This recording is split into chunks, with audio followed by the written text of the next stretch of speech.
alright. Alright. What do you mean it's alright? You want another shirt? No. It was just gonna be... I'll be the watcher. I'll put the watcher on me. What is going on, my internerds? As you can see, the Watcher has absorbed Steven's body, and he has now become the Watcher himself. Or just deep space or something. Don't wear green on green, people. I messed up. My name is Mike Barrow. Steven Dobbins. Welcome to the show. We are going over What If Season 1, Episode 2, What If T'Challa was a Star-Lord? A Star-Lord. Because there's multiple in the infinite galaxies of the universe. But you know what the deal is, guys. Subscribe, follow us everywhere at The Inner Nerds. We hit our 100 mark, Mike. We did it, baby. You guys did it. Yeah. We're working on the shirt. Well, Augie's working on the shirt. Yep, and, yeah, we'll get that. I'll throw a tease up of what we got to saw. Perfect. Yeah, there it is. All right, man, let's get into this. This episode was... They're sick. What a journey. What a journey. This is incredible. It is so good. Yes. I loved every second of it. And Mike saw it first, and he was like... You're gonna freak out and love this. The second time we watched it, I still was like a whole new experience. Yeah. It's so it was good. like, they brought the comedy of the Guardians and I thought the same exact. It was so great. It's so interesting you say that because this was one of the things I thought about was how they keep the energy and like the premise of like the first episode. It was that old verbiage, 1940s still. Yeah, like no matter where they're at, even though it's different characters playing the different heroes, it's still that vibe of it all, you know, and it's very enjoyable. It's like you know where you are. Right, in the universe. What. It is so cool that they do that. And I loved in this one where and I hope they do this more, they combine the universes. Yes. Which is so freaking cool. It's amazing. Like you get to see T'Challa as Star-Lord, but he's a Black Panther Star-Lord. Yeah, it's crazy. Because I don't know, like, the way they made it seem is like, yeah, he goes back home, so is he gonna reprise that and be like Star-Lord Panther? That's cool. I like that. let's get into this cast. Why don't you start it off? You know. Yes, of course. We pay our respects, and like the tribute at the end was amazing. Chadwick Boseman is the voice actor of Star-Lord T'Challa. May you rest in peace, my guy. Our we king. love and miss you. Yeah, man. Karen Gillan as Nebula. We do have Michael Rooker as Yondu Udonta. Oh, you're gonna take it? Yeah, I can't do Digimon Hunsao as Korath the Pursuer. You're so good with it too. It just comes off the tongue.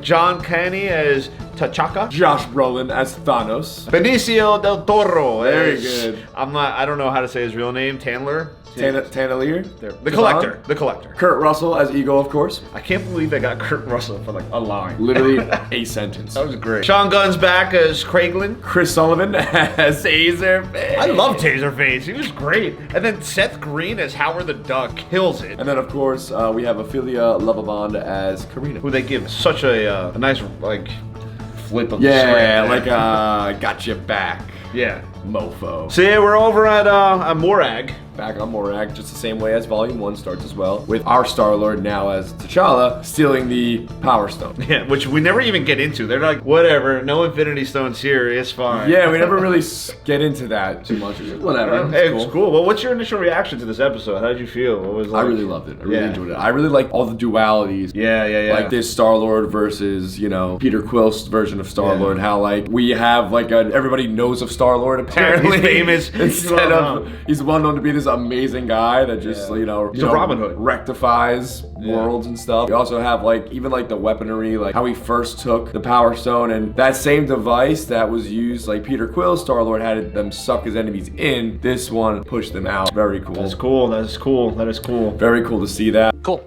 We also have like the Blackwaters now prison guards. Yeah, they're just security. Just security. Drax as DJ Drew. Yeah, Drew K's in the show. Bar A DJ basically. He's like, "What's up, bro? Let's take a picture."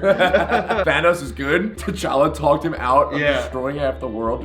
It's so hilarious. And a running joke through it all. I was like, dude, pretty sure it's genocide. No, but it's justified. It's justified. It's ethical. It's all good. It's an awful lot like genocide. No, because it's random. And I might add, efficient. Cosmo joins. Yeah, that was cool. Cosmo the space dog joins the crew. I love how the Ravengers are good guys and how they're called the Robin Hood of the galaxy and the universe. Yeah, so the Robin Leeches. The Robin Leeches, yes. It's so fun. But you know, the line that really got me was how is your destiny defined by nature or is your nature defined by the world? Yes. And then you see that as the running theme throughout the episode. Indeed. And it was really cool to see how T'Challa is still T'Challa. Yes, no matter what scenario you put him in. Yeah. And he still runs once with this like this versus whatever, like even his love for Wakanda as Black Panther as we know him is now this love for the entire galaxy as a Star-Lord, which is really, really cool. He loves exploring. He loves it's not just exploring. I feel like he likes to explore others and take the best out of them. Whereas he had so much anger when we first meet him because of his father dying, and that he was not selfish, but he just wanted revenge. Yeah. And but this then like realized that revenge wasn't really the way to go. Whereas in this version, like you were saying, he's just trying to help the galaxy. And he's not even mad at Yondu. No, which is all because then we get the sticky finger scene, which is freaking amazing. Against our yoked the Collector. I mean, what the hell, man? My man's been pumping iron. Yeah. Seriously, a few sit-ups here and there, some push-ups too. Shredded. Yeah, I love how Benicio del Toro, like to your duality point, changes his voice just enough where he is different, but he's still kind of like this skeezy. He's taken over Thanos at this point, but he's like his collection is huge, massive, even bigger than before. But and then Karina, instead of dying, taking the Power Stone, she gets control of his device, frees all the enclosed people, and then they get to take revenge. I love that they all get their own, even some dark elves there, and we had some. But I love how the story when it really starts rolling in that second act into the third act, it becomes a heist. It becomes a heist, and even the music goes like whatever the heist music is, and we have Nebula and Chacha. Classic Star-Lord. A classic escape out of the jail. And I love the Chacha. The Chacha. Something's been there between Nebula and something. I mean, she looks pretty good now. She's not all mechanical. She's still kind of human now. Yeah, got the blonde hair, and I love how you don't know at what point. Like, wait, are we still in the heist? Are we not in the heist? Is it a fight now? Like, who do we trust? I love when Korath is talking in the jail, and he's like, "How could you do this?" Blah blah blah. And it's like, there's always two sides to a story. Yeah. It was a really funny episode. There was a lot of humor. Really good episode. I love how nowhere becomes habitable. The embers of Genesis.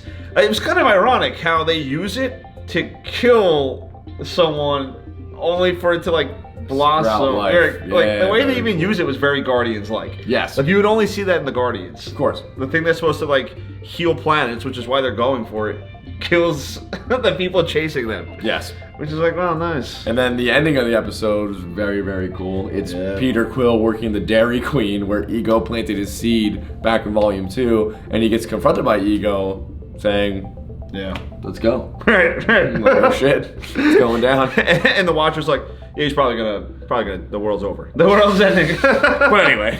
So if you had to pick one or two favorite moments from the episode, what would it be? And like, why should people watch? These two moments alone is what you got. Why should you watch? I think it's a great way to remember Chadwick Boseman and the character he is, both as T'Challa and as a person. So like we said earlier, no matter what, no matter whether he's on stage or off stage, this was a great man, and you see that bleed through the screen. Wow, just amazing. Just an amazing guy. Like I wish I could have met him and talked to him. Like that, you know how that question they always ask you, like if you could sit down on a bench for an hour, someone who's died, who would you talk to? That's one of the people I'd talk to. Damn. What about you? Well, I don't have a follow-up to that one. I'm not gonna follow that up. You should just watch it for that reason exactly. I do, and then as well as like the running joke of Thanos throughout the whole episode. That was my answer. Kills me. Dude. I couldn't bring up genocide after you just said that beautiful reason. I mean, that was one of the best things we said on this channel, so that was beautiful. I mean, the one thing that I love about it and why I think everyone should watch is, and I said this on the last one, to me this is happening at the same time as every other. Our MCU could very well be a what if scenario. Yeah, totally. Like this, I think they're asking what if to us because the Watcher knows that this is all happening. And I just really hope that the Watcher comes out of this, like it ends and it's like it ends almost where Wanda is or something like that. I don't know. I want a bigger time. I was gonna say like now that you've seen a couple episodes. You still feel like this is tying into the overall MCU and the bigger picture of things, or do you think this is just a what if this, what if that? The problem I'm having is you have these Nexus beings, and we know that they can cross over dimensions because we saw it in Loki. They can get to their other, because that's what Sylvie is. Yeah. She is a what if situation. Yeah. So 100% that could happen. And we saw all the different type of Lokis that weren't like him. Yeah. What gets me is you have a Doctor Strange, you have a Nexus, you have a Wanda. So it's like how do we not almost the Doctor Strange episode when it happens? Like he knows that there's other scenarios because he saw it. He saw it. And I'm also interested in how this plays with Kang. Interesting. You think he's gonna appear at some point? Because he knows of the multiverse too. Yeah. He literally caused the war. So I wonder if... And clearly Thanos isn't playing a bigger part. No, right. And I think that's... So I think they're giving us little hints here because I'm still not convinced the multiverse war hasn't happened yet. Yeah. The way King said it. And this might be leading... to that. Yeah, because there's definitely something bigger at play. There's no way Marvel's just giving us... Like, here's some innocent 10 Do you think episodes. we're gonna eventually see some of these like characters we're seeing in like a Secret Wars later on? I mean, we're gonna see all the Star-Lords, all the Spider-Man. We know Spider-Man is crossing over. Yeah. So like we know it's happening. So I don't know, man. Imagine. On that note, That's all I got. I love this episode. Go watch it. yes, we love this episode. Go watch it. If you like this video, well, actually like the video, and you should also share with your friends. If you aren't subscribed already, please subscribe to the channel. We are pushing out content pretty much daily Every day. at this point, so you're a fool not to follow us. We appreciate all the support as always. We